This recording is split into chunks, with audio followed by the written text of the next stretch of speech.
Happy morning.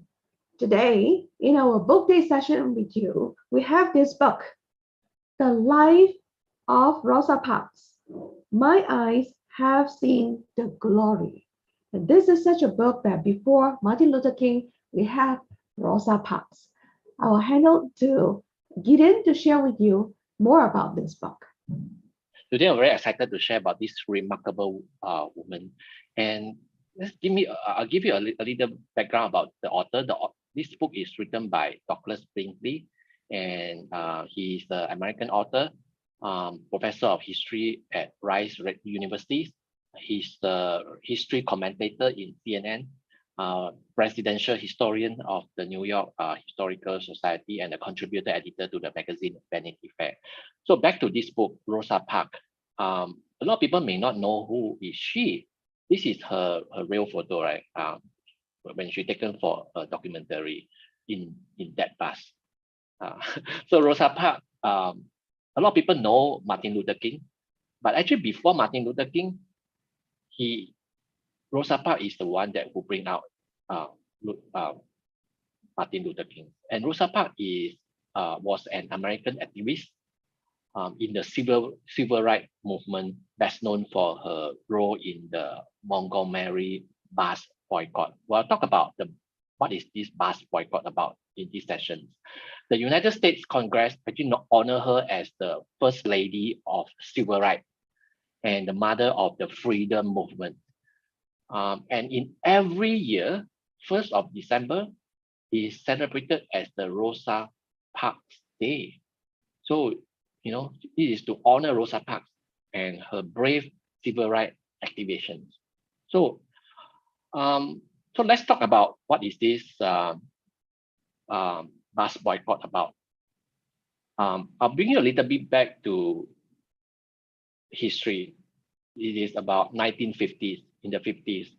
And at that time, bus is a very important transportation for people, for Black people to move around and to work. You can imagine at that time, there's not much train or they can't even afford to take taxi or to own a car. So this, the photo show here is on the left-hand side. It's actually, this is the real car, real bus, right? It was now in the museum, in the Henry Ford Museum. And this is the real bus that Rosa Parks was taking when she's arrested. So I'll talk a little bit about the bus structures. You can see from the right, this is the bus structures. Barack Obama is actually sitting on the seat. Actually, Rosa Parks is sitting opposite of Barack Obama's seat. And that time, the bus structure is like this. The front 4 rows is for white people. Purely only for white people you can take. And the back seat is for Black people. And the middle seat, about 3 to 4 rows, is so-called no man's land, or you can call it colored section. Colored section means that anyone, Black or white, you can take the seat, but if there is no more seat, the Black have to give your seat to the white people. So this is a law at that time. Maybe in this state, I'm not very sure. But what happened on that fateful day, on 1st of December, 1955, in Montgomery, Alabama, is Rosa Parks, a quiet, dignified, 42 years old, Black seamstress, she's a seamstress. After her work, she's very tired, and she walked to the bus. She see that all the seats has been taken at the back, in the front by the white. So she just take the seat in the middle of section, the colored section. And because there's seat at that time, right? And the bus just move on and stop at different stops. And when the bus stopped at one station, the colored section is actually all full. And there is some white people, come up to the board on the bus. And at the time, Rosa Parks refused to give up her seat to a white passenger. Maybe she is too tired at that time. She didn't really mean to challenge the the rules at the time. But the fact is, she refused to give up her seat. And the driver of the bus is very angry. Actually, every white people in the bus is angry. Asked her to leave the bus. She refused. So the bus driver called the police and she was arrested. And because of this incident, this led to a 381 days boycott of the city bus system by all the blacks. So imagine at that time, they do a calculation, around 50,000 blacks refused to take the bus to work. So they had to find other ways to work, like walk. So they had to walk really far because of this, because they want to fight for something which is right. They refuse to take the bus. They boycott the bus for more than a year. And this boycott actually led by Martin Luther King. And this is the event that bring up Martin Luther King.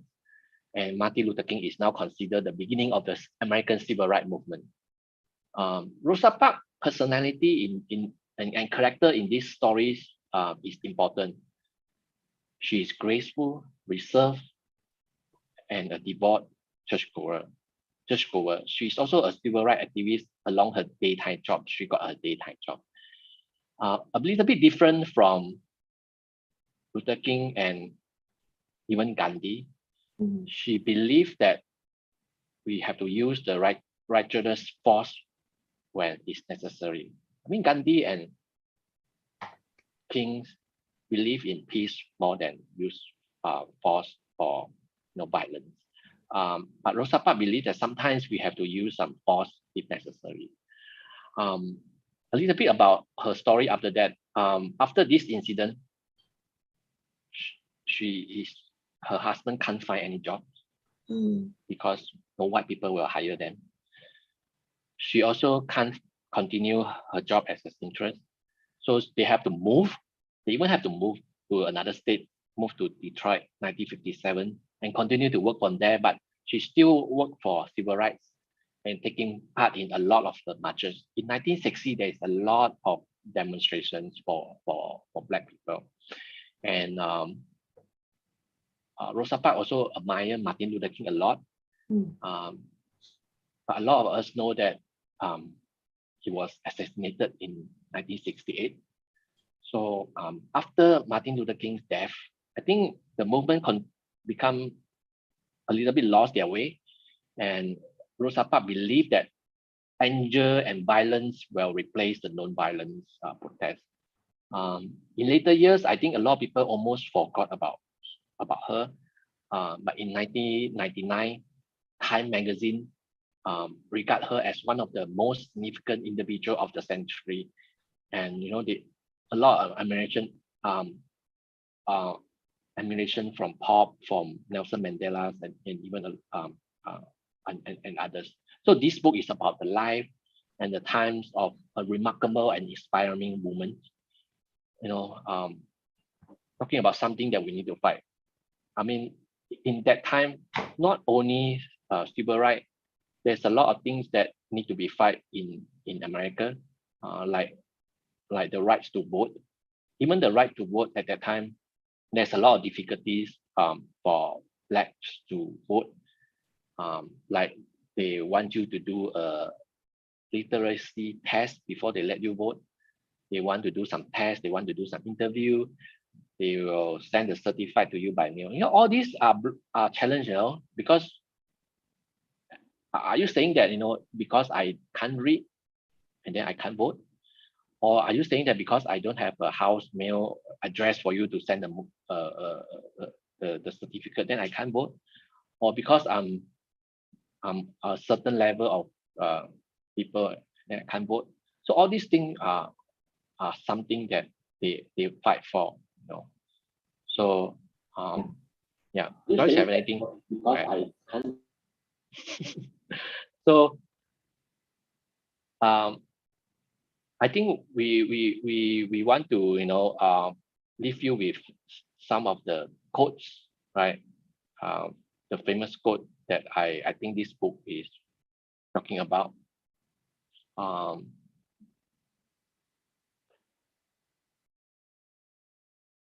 yeah, Joyce, thanks for sharing. So this quote actually, I remember this a lot, and I want to leave this with you, stand for something or you will fall for anything. Okay. And preferably stand for something outside of you. Don't just centralize on yourself, right?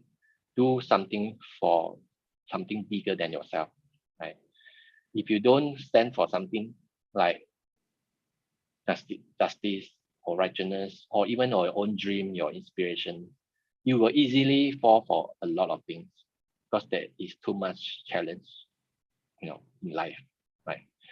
And today's mighty oats is yesterday's nut that held its ground. Joyce, you want to say anything? I especially love this sentence talking about stand for something. Yeah, every one of us, we actually have our a lot of priorities, a lot of things that we want to do, but we can always choose the battle that we want to fight for, right? So it's like what you stand. So for me, myself, I stand so much about women equality as well. So as a network leader for Leaning Network Penang, so I do a lot of activities to help women to achieve their ambitions, as well as doing the things that can bring the equality to the world. So this is something that we want to bring to the world and bring the message to you that you can always stand for something. Yes. Very well said.